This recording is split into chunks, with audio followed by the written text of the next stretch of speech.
Welcome to the Budget Day studio brought to you by DBS. Viewers, Budget 2026 is India's play to counter US tariffs targeting export growth and domestic manufacturing. Finance Minister Nirmala Sitharaman unveiled key moves: customs simplified, red tape cut and sector-specific boosts for marine, leather, textile and electronics via duty exemptions. But the biggest punch was the soaring of the capital expenditure. Sitharaman announced an increase of about 9% in capital expenditure, raising allocations to a whopping 12.22 lakh crore. Additionally, personal imports get easier, trade processes streamlined, all to make India a global export champion. Hit by US tariff, sectors like textiles and seafood have also given a big relief. First, duty-free import limits for seafood processing jumped from 1% to 3% of previous turnover. Second, shoe uppers now join leather footwear benefits. In short, Sitharaman's verdict was clear and simple: fire up growth and defy the tariffs. That was fundamentally, viewers, the message. But let me break this down for you in a more meaningful way. The budget introduces measures for farmers, education, MSMEs and healthcare. It also details, and this is important, plans for financial markets, the IT sector and transport infrastructure. For tourism, Divyangan and sports are also highlighted, aiming to improve lives and create jobs. The rules for filing income tax has also been simplified. Healthcare is now more accessible. Trade, travel, education has become cheaper. These are a few key steps. Here is a deeper dive. And viewers, let me tell you that this union budget has also sparked off a political storm across the country, which we will get to in just a few moments. But fundamentally, viewers, this has been a remarkable exercise in prudence, and it has been an exercise in building resilience in the economy. But one sector that we must focus on a little closer is the defense allocation, because the defense sector has come out for some special attention, and we were expecting this because it is, after all, viewers, a time right after Operation Sindoor, and India is very invested in building what it calls is its Sudarshan Chakra. So big allocations, defense, and let me walk you through some of these allocations. So basically what you're seeing on your screens, viewers, is a massive jump in defense expenditure to the tune of 15%. So 15% jump. A lot of that money has gone into, very interestingly, boosting intelligence gathering know-how. So there has been a 69% jump, viewers, in allocations for intelligence agencies. What does all this mean? How is this money going to be spent? What is it going to translate into in meaningful terms? Let me put that out for all of you by going across to Lieutenant General S.L. Narasimhan, former member of the NSAB, Lieutenant General KJS Dhillon. None of these individuals need any introduction. Former GOC, 15 Corps of the Indian Army, and Sushant Sareen, Senior Fellow of the ORF. So let's go across to these gentlemen and get a broad sense of what this jump in defense allocation means, what it also means to put so much money on intelligence gathering. Why is that being done? And I want to begin first with General Dhillon. General Dhillon, you must have seen the allocations. Yes, of course, we require a huge amount of infrastructure. We require the weapon systems, but we also need R&D to be boosted so that we can develop our own weaponry over a period of time. Do you think this allocation will help in that direction? Do you have a take on it? There's also been a jump, and I'll bring in, of course, General Narasimhan on that. A lot of focus on the nuclear sector. But before that, General, your comments. Good afternoon, Rahul, and good afternoon, General Narasimhan and Mr. Sareen and all your viewers. First of all, I'll just reply to your specific question on increase in budget on intelligence acquisition, means and equipment, and probably the human resource. You see, today's warfare is an expensive warfare, and what we saw during Operation Sindoor, if I take the viewer's mind back to the Masjid Subhanallah in Bahawalpur, where the intelligence was that Masood others relatives are sitting in a basement under the floor. So the projectile which was selected hit the roof, went through the roof, went through the floor, and went and blasted inside the basement and killing those people there. Now, if this intelligence was not as accurate as 1 meter by 1 meter, this projectile costing thousands of crores or hundreds of crores or whatever the cost is, would not achieve the desired result. Hence, when it is important to get modern equipment, modernized, upgrade and all those things, most intelligence, in the most important aspect in today's non-contact warfare is the intelligence acquisition. A good intelligence can destroy the target with lesser amount of others, less costlier weapon system. Then you're not, in exact terms, you're not beating around the bush. You're going specifically for the bullseye. That's why the money spent on intelligence is not wasted. It's a very good investment to save our expensive hardware and weapon systems.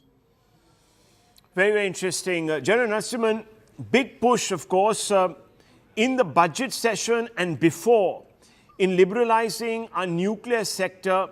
There has also been intervention in the budget in trying to bolster it. What do you take away from that, General? I think we just lost General Narasimhan. Sushant Sareen, bring your thinking cap to this table. When you've looked at the defense allocation, what do you make of it? So I think it's good that I think, look, in terms of the ratios, if I break the defense budget down, I will put the Ministry of Defense and the revenue budget in one category, the capital acquisitions in another, and pensions in the third. Thankfully, the pension bill does not seem to have gone haywire, so it's still under some kind of control. The good thing is that the capital acquisition budget has actually gone up by almost 30,000 crores, which is good. And the revenue expenditure has also gone up, as has the Ministry of Defense thing, because my standpoint is not the budget allocation, budget award of last year, but the revised allocations. I'm looking at the revised allocations and this year's budget allocations. And from that point of view, it's good that the bulk of the increase has gone in for capital acquisitions. So that part is good. Secondly, there will be a lot of carping sounds, I can assure you, of people who will say that, our defense expenditure as a percentage of GDP is not at an adequate level. But I think given the kind of fiscal constraints, this is not a bad allocation. But my problem, Rahul, and I am sitting in the company of very distinguished soldiers, so I hope they take it in the right spirit, what I'm going to say. I have a question as a citizen of this country, that if my defense allocations are 9x or 10x of Pakistan, why isn't the power differential 9x or 10x or even 4x or 5x compared to Pakistan? One. Second, are the acquisitions which we are going to be making going forward and the investments which we are going to be making, are we doing it in platforms of the 21st century, or are we investing in the platforms which are required for the 21st century? Because if Operation Sindoor told us one thing, yes, we need a good standing army, we need a navy, we need an air force, we need all those traditional platforms, but there is a completely new kind of warfare which is being fought. And how much are our allocations going to go there? How are we going to split that cake? Are we investing in the right kind of technologies? Do we really need an aircraft carrier, for example? Should we be investing? And what do we need an aircraft carrier for? If you want to do force projection, where do we want to do force projection? I think it's not so much the budget allocations I have questions over, but I think it's the larger direction of defense planning and defense policy on which I have. I think those are very legitimate questions, and I'm going to put them to General Narasimhan also. General Narasimhan, the one thing that one looks at from this particular statement that we've got of accounts, that there has been a concerted attempt to spend on R&D, which will, of course, mean that we can perhaps manufacture our own weapon systems. But will we get the potency, the power differential that Sushant Sareen is talking about, 9x times, he's put a sort of number on it, or 4x times of Pakistan, and so on and so forth. So how do you respond to that, number one? Number two, what do you make of this exponential increase in the budget this year for intelligence services? Thank you very much for getting me on my show, Rahul, and my compliments to Dylan as well as Sushant, my friends. First question on the why 4x or 9x is not there. Please understand, Pakistan is only facing us. We are facing Pakistan as well as China. China has got a 3,488 kilometer long LAC with us, and so we need to deal with both. That is one. Second thing is, of course, the internal issues that we have in the Northeast as well as in J&K, that again takes care of some of the expenditure that we need to do. So the problem that you face is that our threats are different. The way we need to handle them are different. And so to just put it on a mathematical figure of say 4x or 9x, I don't think will work in our case. So we need to cater for a lot more things than what Pakistan does. Of course, there's a question of Balochistan, and the Pakistan army gets attacked with the Balochis forces that is there. But in addition to that, we have China to deal with, and so that is a different ballgame. That is one answer to your question. Second is about the intelligence agencies. One thing that any war fighting armed forces would like to have is the accurate intelligence. Dylan actually explained it very well, the way we targeted during Op Sindhu. So the thing is that accurate intelligence is something that is always required. That is one. Second thing, intelligence acquisition is becoming more and more expensive. It really needs more and more equipment. It needs more and more artificial intelligence to be included into it. And so there are a lot of other things that are getting developed. So I think we are in the right direction as far as allocating more funds for the intelligence agencies is concerned. Okay, General Dhillon, let me come out to you throwing money at boosting your intelligence. Is that enough? Or is there really a technical fix that we should be looking at? Perhaps not just investing in material and listening equipment and surveillance, etc., but also hardware. Is that what is required? Where will this money go? I'm trying to understand that. Rahul, as General Narasimhan also brought out, this money which is going to be spent on intelligence would go into hardware. It would also go into software. It would go into upgradation of acquisition means, which will be strung all along the line of control and the international border. It will also go into paying hard cash to the assets and resources inside the neighbors and across the world. It would also go into training of the human resource. It would also go into embedding the artificial intelligence into the existing systems and making them talk to the newer systems of newer acquisitions. So there is a lot of things which are going to be done with this money. And as General Narasimhan and as I spoke about in my opening comment, intelligence, if it is accurate, you have won 80% of the war. And now commenting a little bit more on what Mr. Sareen was saying about 4x and 9x, and General Narasimhan has talked about China being another border. In addition to that, having been a Defense Intelligence Agency chief, let me tell you, Pakistan's declared defense budget, please don't go by it. I will only say this much, and let's not base our arguments and our logics on the declared figures. Right. And talking about the aircraft carriers, look at the coastline we have. Look at the security of the island territories which we have to carry out.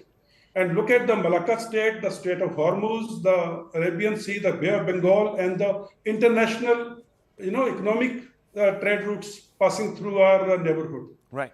So we have to spend in Navy in a big way, in addition to Air Force and Army, because we cannot be caught napping as happened during the British coming to India, because we were only looking at the Khyber Pass and the threat came from the sea routes. So we need to be very wise in our expansion of all the three forces and all the three services, and equal, sort of equal emphasis has to go on it. Of course, there will be priorities because we don't have that type of money to spend everything overnight. So there will be prioritization, but there is a need to have a very strong navy, especially when you are sitting at the middle of the Indo-Pacific. Sure. I mean, look, we can always have differing views on those allocations, but the important thing is, viewers, that the Modi government is conscious of building that, and I'm borrowing this and using it in a loose sense, the Sudarshan Chakra. So thank you, gentlemen, for sharing your perspective. Viewers, you got a very clear reading of this defense allocation